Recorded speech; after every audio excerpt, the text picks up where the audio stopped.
Today we're going to finish up the repaint and color change on my wife's 2012 Equinox. We broke this paint job down into 4 sections. You can check out those previous videos if you want to walk through the entire process step by step. As always, I'll walk you through the entire paint process today. I'll also go over in detail 5 common mistakes that beginners make when painting their own vehicle. You don't want to miss this, so let's get into it. I'm trying to get this thing just painted before I leave for Christmas break. So here's what we got. We're painting the hood and this side today. I put 1 coat of base on, but I wanted to kind of give you an idea what's going on here. I really put a dust coat on this. It's really cold out. I have had the heater going, but we had some little fish eyes and you can't really see it. Because it's so cold, we had some fish eyes. So I decided to just put 1 kind of tack coat on before we hit it a little bit harder. I believe it's because of the cold temperature. So right here, you can see,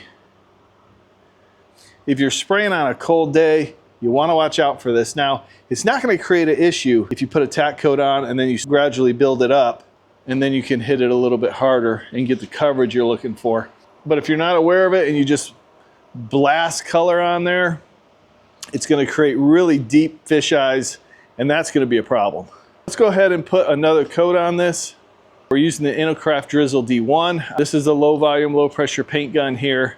I'm running it at about 20 PSI, 3 turns out from closed on the fluid volume, and then the fan pattern's wide open. So let's mask up and we'll put another coat on this, see if we have any more reaction. This leads us right into our 5 most common mistakes that beginner painters make. I've created my own order. You let me know what you think is number 1. But at number 5 is spraying paint or clear coat too heavy. Beginners often apply paint too thick, causing runs, sagging, or uneven drying. Clear coat applied too heavy can lose clarity and create solvent pops. And we talked about the issue with putting on a heavy coat of paint right off the bat. Paint is designed to cover in layers. You want a medium coat on first. Now on these colder days, you want to start off with a lighter coat to introduce that paint to the surface before you put on a medium or heavy coat.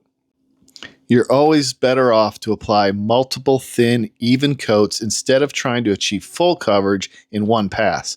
Build up the layers gradually. As you can see here, because we had that fisheye problem on the first coat, I'm not putting it on super heavy. I'm a little bit away from the panel and I'm putting on a medium coat.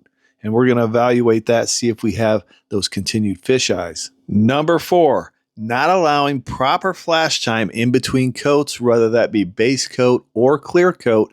You need to have those proper flash times. Now, flash time is just an industry term that relates to drying paint and letting those chemicals evaporate out of that paint after it's applied. It's important to check your technical data sheets, and those are all available online, to get the proper flash time for the product you're using. Most paints and base coats, you're looking at 10 to 15 minutes in between coats of base. You want those chemicals to start to evaporate before you apply another coat over top of it. And it makes sense. If you get chemicals trying to evaporate through a clear coat, so you put on your first coat of clear, and now you got chemicals trying to evaporate through another layer of clear, you're going to get solvent pops.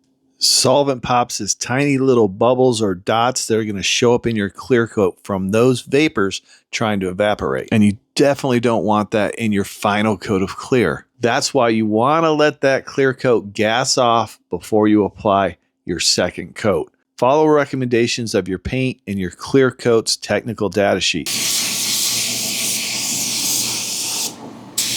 We're going to let these flash off, let this car flash off, and then we'll come back for our second coat. After we let it flash off for about 15 minutes, I'm going to run over it with a tack cloth. This is just a sticky cloth that's going to pick up any dust particles that have landed on the paint surface.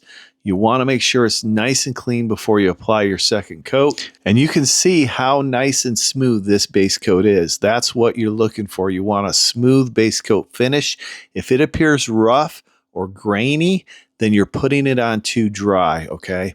You need that base coat to be smooth, so when you apply your clear coat, you get that nice glassy looking finish. And this leads us into the number 3 mistake that beginner painters make, and that is not understanding or fully understanding the environment that you're spraying in and adapting to that.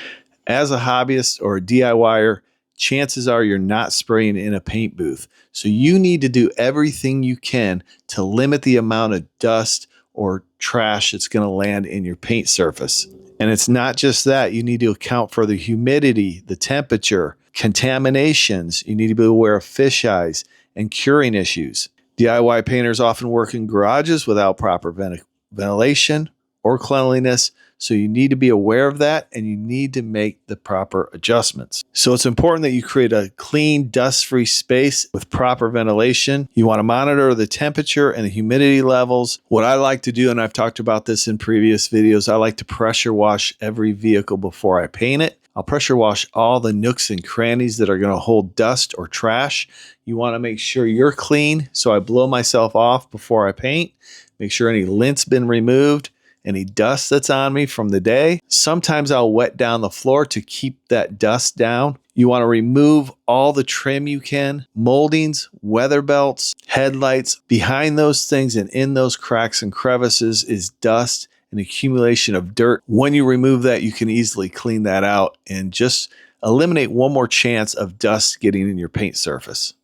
The other thing you really want to think of is the temperature you're spraying in. You want to make sure you're using the proper reducers and materials for that temperature. A hot day is going to require a slower reducer and a slower activator in your base coat and your clear coat. Without that slower reducer, it's going to be really hard to get a quality looking finish. So being aware of the conditions you're spraying in and making those adjustments can make a huge difference in a quality paint job. Okay, we are almost ready for clear coat. I'm just going to go ahead and tack rag this off one final time just to remove any dust particles that might have landed on the surface. And then I'm going to go ahead and do a drop coat of base.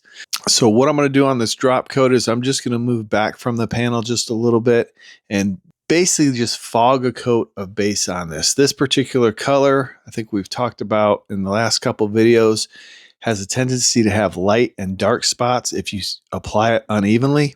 So by doing this drop coat, I can help avoid that. This leads me to the number 2 mistake to avoid if you're a beginner painter, and that is improper gun setup and technique. The goal when you're setting up your paint gun is to use the air pressure and the fluid volume and your fan pattern to adjust that gun so it atomizes the paint to a fine mist. But you don't want to atomize it so much that it creates dry spray when you apply your paint to the surface. So if you have your gun over atomized, it's going to create a rough base coat or even a rough clear coat. You want your gun to spray medium wet, but have fine atomization. So the air pressure on your gun at the regulator, your fluid volume, and your fan pattern all work together to adjust the atomization of your gun. Your fan matters as well because if you narrow that fan, you're going to up the air pressure at your gun. In all my painting videos, I give you a guide to set up your gun to start with.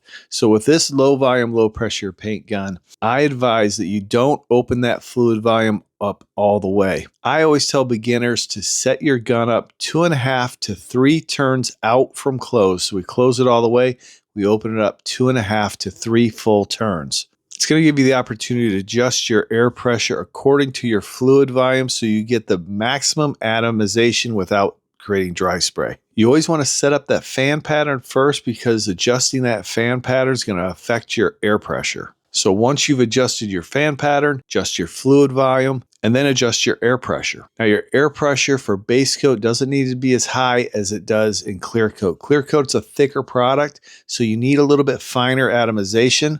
Your base coat typically, as a guide, is between 15 and 20 psi. Where clear coat, you may run, depending on your gun, on this low volume, low pressure paint gun right here, I like it at around 28 psi. And you're going to find your own path when it comes to adjusting your gun, but this is just a guideline to help you set it up. The best thing for you to do is practice with it. You want a medium to wet look in your base and a smooth finish. The other thing is your technique. Your technique's going to affect your finish as well. Your speed and your distance. If you're moving quickly, you're more likely to get drier spray, dry areas in your base or your clear coat, unless you're close to the panel. So if you're closer to the panel, you're going to get more material on that panel. It's going to be wetter. If you're farther away, it's going to be drier. So it's a little bit of a balancing act there, but the main thing is to practice. The other techniques you want to remember is overlapping your passes 70 to 80%.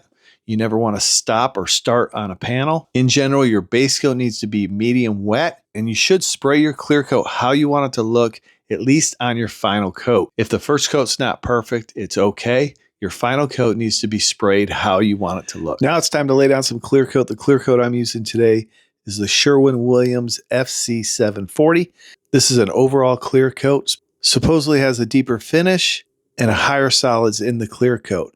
Now the clear coat gun we're using for this application is the Sagola 4600. This is a professional style gun, not necessary for someone working out of their garage at home, but it is a fantastic gun and it lays down a beautiful finish.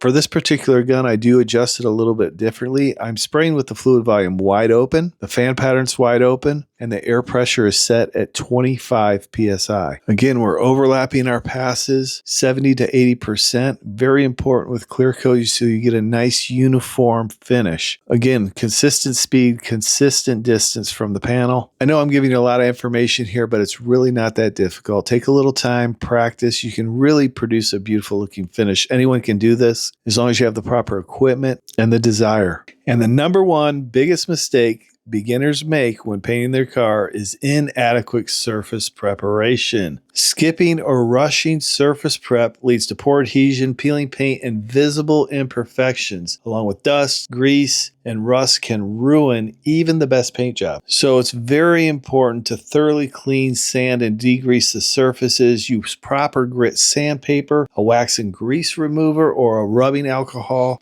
I like to use 70% isopropyl alcohol to clean and then tack cloth it before spraying your base and your clear coat. Preparation is the number one thing to get a good paint job. Spraying the paint, spraying the clear, doesn't matter if it's not going to stick to the vehicle. So if it's peeling down the road, you've just ruined your paint job. Take the time to do proper preparation. This means if you're doing body work, use the appropriate grit sandpapers. So if you're blocking body filler, you block it with 80 grit and then you step it down gradually until you refine it to a 320 grit scratch before you apply your primer. Very important, because if you don't refine it to a 320 grit scratch, if you leave it at a 180 or maybe something coarser, those scratches are going to show through your paint job and you're going to see those in the finished product. I shape my body filler with 80 grit and then I block sand it with 180, 220, 320, and then it's ready for primer. I let it sit overnight. Once that primer is cured, I will block sand it with 320 grit sandpaper and then finish sand it with 600. The rest of the clear coat or the vehicle, if it's in good shape, I will sand it with 600 grit sandpaper before applying my base coat. Removing trim and sanding underneath trim, if you're not going to remove it, is also very important because that's where your clear coat is going to peel,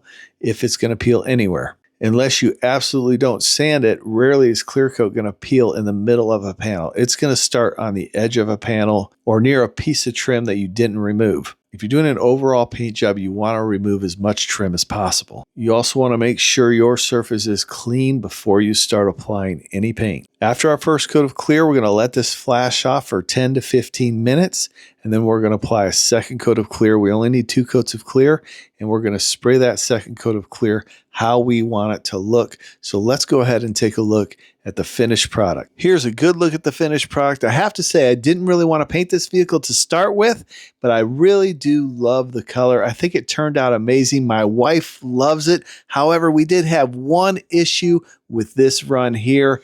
However, this run can be fixed. If you want to learn how, click on this video now. I appreciate you watching. We'll see you next time on Garage Noise.